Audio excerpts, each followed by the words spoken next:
Hello and welcome to AP Comparative Government. As always, there is a note guide in the show notes if you'd like to follow along. So, political scientists are very interested in change, and change plays a major role in this course as well.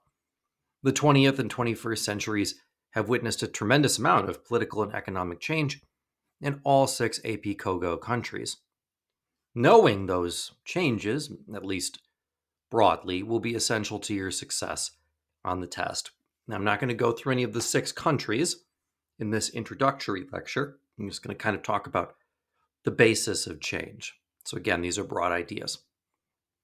So, there's really three major types of political change that can happen. The first is reform. Reform is the only type that does not result in the overthrow of basic political institutions. Reformers are typically more interested in the how than the what. They want to change the methods to achieve goals which they and the status quo already accept. Now, a revolution is very different. A revolution at the most basic level is a complete overthrow of existing political institutions. Might start with one target and then later expand. A great example of this is some of the revolutions that you may have studied in other history courses. So, for example, the Industrial Revolution begins with purely economic goals in mind. But by the time it's run its course, the Industrial Revolution has dramatically changed political and social institutions as well. Same thing with the French Revolution. The French Revolution starts out as primarily a political revolution, but in the end, it winds up completely dismantling and reconfiguring the country that is France in a number of different ways, economically, socially, and politically. So, oftentimes, what you'll see is an expanding revolution. The last is a coup d'etat. A coup is the most limited form of change. This is simply the replacement of the leaders of one state with new leaders. Typically, it occurs in countries with weak government institutions, but it does not typically include an overthrow of existing institutions. So, this is most likely what happens when a military dictator takes over the executive branch of the government, but doesn't change the legislative branch or the judiciary in any sort of way. And once again, these are not mutually exclusive, just like other topics we've talked about. You can have reform and revolution kind of running on parallel tracks. Again, to go back to the example of the French Revolution starts out as an effort towards reform, and it ends in a revolution. And there's even a coup d'etat in there as well with Napoleon, so you can kind of get all three. Next, I want to talk about the attitudes towards change. Change is inevitable, but how people interpret that change from a political science standpoint is very different. There's really four. The first is radicalism. Radicalism is the belief that rapid and dramatic changes need to be made in the existing society, often including political change. I would say the best example of this would be the Russian Revolution in 1917, where you saw Tsarist Russia transform into the Soviet Union. That's a dramatic change that happened very quickly. The next is liberalism. Liberalism is the belief in supporting reform and gradual change. It's a belief in sort of improving existing institutions in a way that will benefit society. Now, I'm going to say this for 2 and 3. Can be a big problem, especially right now for students in the United States. You have got to separate liberal and conservative from the way those terms are used in mainstream media. This does not denote a liberal or a conservative political ideology, right? It's an attitude towards change. Liberal in this context has nothing to do with your political beliefs. Same thing for conservatism. If we look at the definition of a conservative attitude towards change, this is, of course, much less supportive.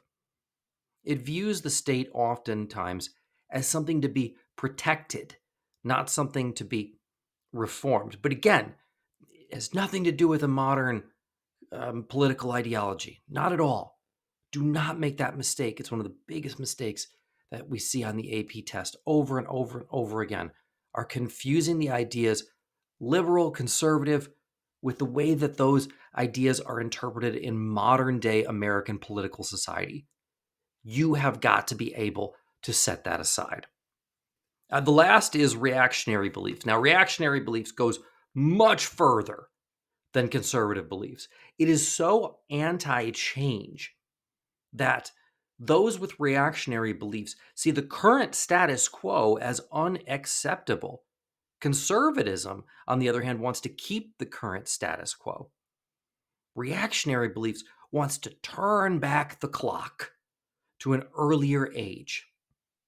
In terms of the level of change desired, number one and number four, that is radicalism and reactionary beliefs, actually have much more in common than number three and number four. And that's an important distinction to make. All right, let's talk about three broad global trends. I'm going to talk about these in a little bit of detail. First, we have democratization. Democratization is the idea that more nations are just becoming democratic, adopting some form of a representative government. And by the way, these global trends, when I talk about them, are really, in terms of this course, really post World War II. The second is the adoption of market based economy. In the last 70 years or so, there's been a dramatic shift toward market economies and private individuals owning and dictating the base of economic change. The last one is much more current, and I think something that we will definitely see on subsequent tests coming up here. And that's the revival of cultural politics. This is something that political scientists, frankly, going into the year, say 2000, 2005 even, didn't see coming. The move towards democratization and market economies, that's been going on for a long time. But this revival of cultural politics, which is predominantly ethnic, oftentimes religious in a number of ways, are things that we haven't seen before. Cultural politics is the belief and the idea that you belong to a cultural group and that that cultural group should get precedence in any political system. You see this a lot if we're looking at our six nations in Iran, because Iran is a theocracy. It's based on Muslim Sharia law. That's a cultural political institution. And the rise of those have been a little bit of a surprise. Let's look a little bit more at democratization. And democratization has a number of different kinds of democracies. One is called a liberal democracy. And again, just like I said before, please don't confuse that with liberal in terms of modern American politics, because they're not the same. So to have a liberal democracy, you must have competitive elections. Must have competitive elections. Problematic states that don't do this are states like Russia, Nigeria, and Indonesia, which is not one of our six. Liberal democracies also have things like civil liberties. If you're in the United States, these are things like the Bill of Rights. They also have the rule of law, which is the idea that all individuals in society are subject to the law. No one's above it. You can't have a dictator that says, well, the law doesn't apply to me. You also have a neutral judiciary, which means you have judges who make decisions on a neutral basis. Right now, actually, as I'm recording this, the state of Israel, which is not one of our states, is going through a dramatic transition wherein their judiciary is becoming less neutral. And that, I think, we're going to see will have a negative impact on their democracy in the long run. You also have an open civil society. You need to have things like freedom of press, freedom of expression, the ability to protest if you need it. And the last one is kind of obvious. That is A liberal democracy typically has civilian control over the military. Very much the case in the United Kingdom, very much the case in the United States, to an extent the case in Russia. So this is, if you have a military that can do whatever it wants without regard to the wishes of the civilian state, that's always going to be problematic for a democracy for, I think, pretty obvious reasons. Now I want to talk about substantive democracies versus what are called illiberal or procedural democracies. A substantive democracy. Now, this is true democracy. In a substantive democracy, citizens have access to multiple sources of information and legitimate, and that's the key word there, legitimate choice. You have to have two or more candidates that actually have a chance of winning and who, if you vote for them, your vote goes to them. Your vote means something. Now, this is different compared to illiberal democracies or what are called procedural democracies. In an illiberal democracy, there are democratic procedures. You might still go to a polling place and vote, for example, but with significant restrictions. The rule of law might exist, but it might not be enforced uniformly. So there might be this idea of a code of laws, but the code of laws doesn't apply to everyone evenly. That's what gets you into an illiberal democracy. Or, in many cases, what we'll see is the executive branch has a disproportionate amount of the power. You see that a lot in illiberal democracies. I suppose the good news is sometimes procedural democracies can transition into substantive ones. Now, I want to talk for a minute about third wave democratization.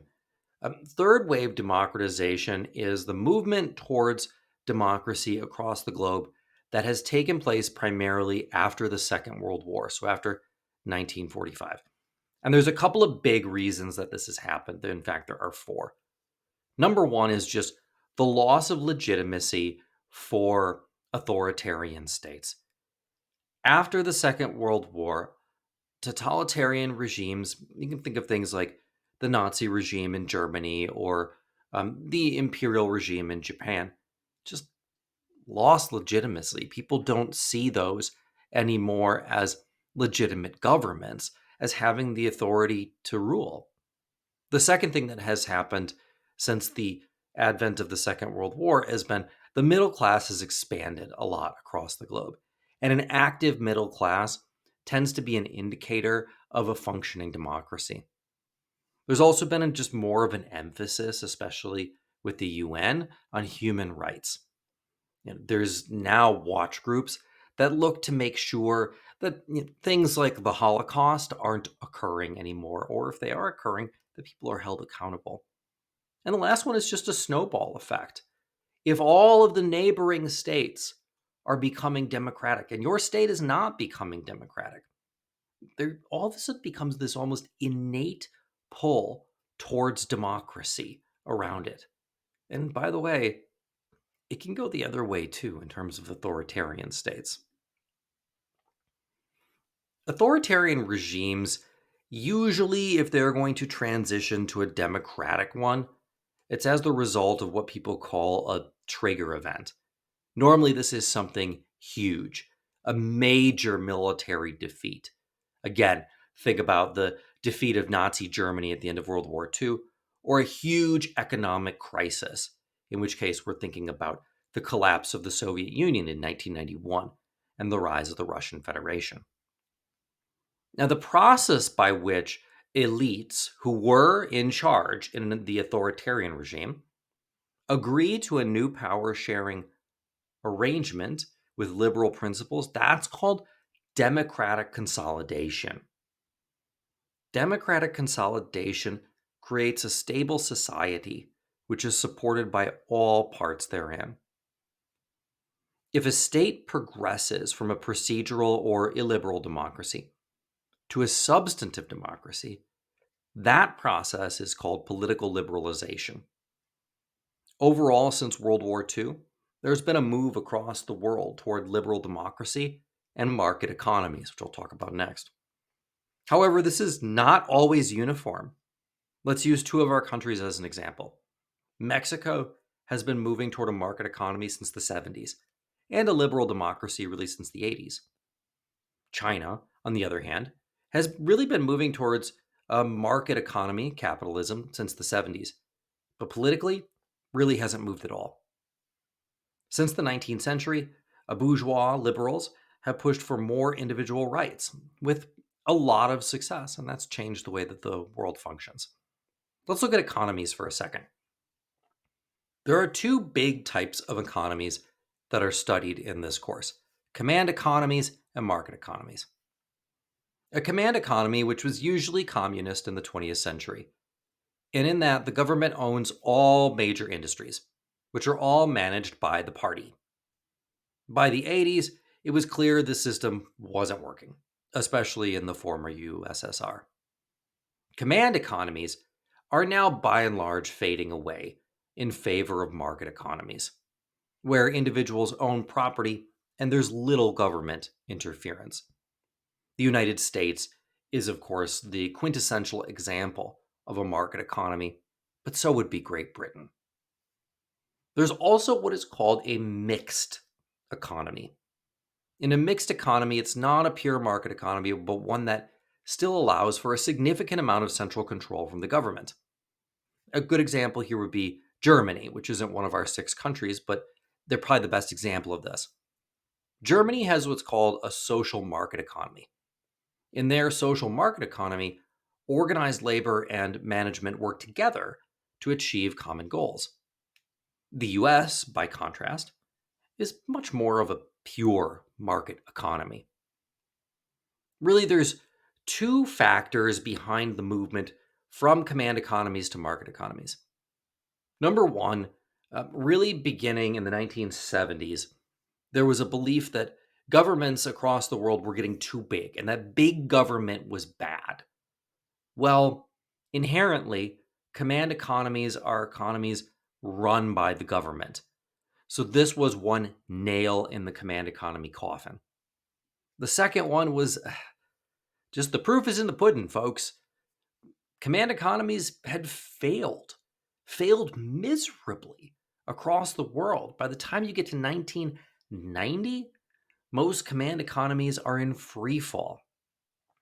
Today, China is what we call a socialist market economy that becomes honestly more and more market based by the day. A couple of other terms that I want to talk about here before we move on. One is marketization. Marketization describes the state's control of the market, in which labor, goods, property, and services can all function. So oftentimes it's kind of a move towards the free market. This goes hand in hand with what's called privatization. Privatization has to occur in any nation state that was exercising a command economy and wants to move to a market economy. Because you have the state that owns all this property, all these industries. And so privatization is defined as the transfer of state owned property to private ownership. Now, that being said, I know I've just talked about how terrible command economies are, but free market economies aren't perfect. They go through cycles. The Great Depression in the 1930s was a cycle brought about by a free market economy. They're going to happen. And as a result, many governments now favor that mixed economy approach. Still, even so, China has moved decidedly away from a command economy since 1979 and shows no indication of slowing down. All economies that we will study in this class fall on a continuum between a command economy and a market based economy. The last thing I want to talk about is the unexpected card, the revival of these cultural politics. And again, cultural politics involves sort of a primary association of political ideology with cultural factors. The biggest and easiest example of this is the rise of Islamic states in the Middle East. Certainly, nationalism also plays a key role here, and a much bigger role than political scientists expected. Populism, which we'll get to later on, is kind of a form of this, but not quite exactly. Again, the best example is the Middle East and the emphasis in the Middle East on states that are going to follow Sharia law and are going to potentially get into conflicts with their neighbors over what you're doing and how many people are harboring individuals that people in the United States might call terrorists and so on and so forth. The question really remains, how devastating, if devastating at all, the clashes between civilizations that primarily follow cultural politics will be going forward.